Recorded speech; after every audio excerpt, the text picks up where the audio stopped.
Bollywood hot పేర్ Tamannaah Bhatia Vijay Varma breakup rumours ఇప్పుడు hot topic గా మారింది. కొన్నేళ్లుగా డేటింగ్ లో ఉన్న ఈ జంట బ్రేకప్ చెప్పుకున్నట్లు బాలీవుడ్ మీడియా కోడైకొస్తోంది. అయితే ఇన్ని రోజులు రిలేషన్ లో ఉండి బ్రేకప్ చెప్పుకున్నా ఇక ముందు మాత్రం తాము ఫ్రెండ్స్ గానే ఉండాలనుకుంటున్నట్లు ఈ జంట నిర్ణయించుకున్నట్లు తెలిసింది. 2023లో లవ్ స్టోరీస్ 2లో తమన్నా భాటియా విజయ్ వర్మ స్క్రీన్ షేర్ చేసుకున్నారు. కొన్ని రోజులు చాటుమాటుగా తిరిగి ఈ జంట ప్రేమలో ఉన్నట్లు బాలీవుడ్ మీడియా రూమర్స్ వచ్చాయి.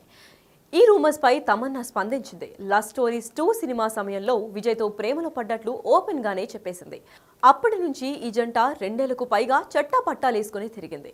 ఇద్దరూ విదేశాలలోనూ విహరించారు.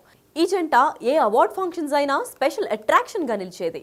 త్వరలోనే తమన్నా ఇంకా విజయ్ పెళ్లిపీటలెక్కుతారని అంతా భావిస్తున్న సమయంలో బ్రేకప్ చెప్పుకోవడంతో బాలీవుడ్ ఇండస్ట్రీతో సహా ఫ్యాన్స్ షాక్ అయ్యారు.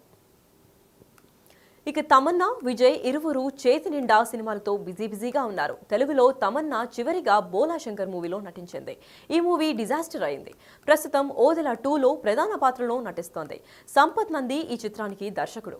ఇటీవలే కుంభమేళా సందర్భంగా టీజర్ కూడా విడుదల చేశారు. ఓదెల 2 టీజర్ ఆకట్టుకోగా అంచనాలు ఏర్పడ్డాయి. ఓదెల 2 విజయం సాధిస్తుందని తమన్నా ఆశాభావం వ్యక్తం చేస్తోంది.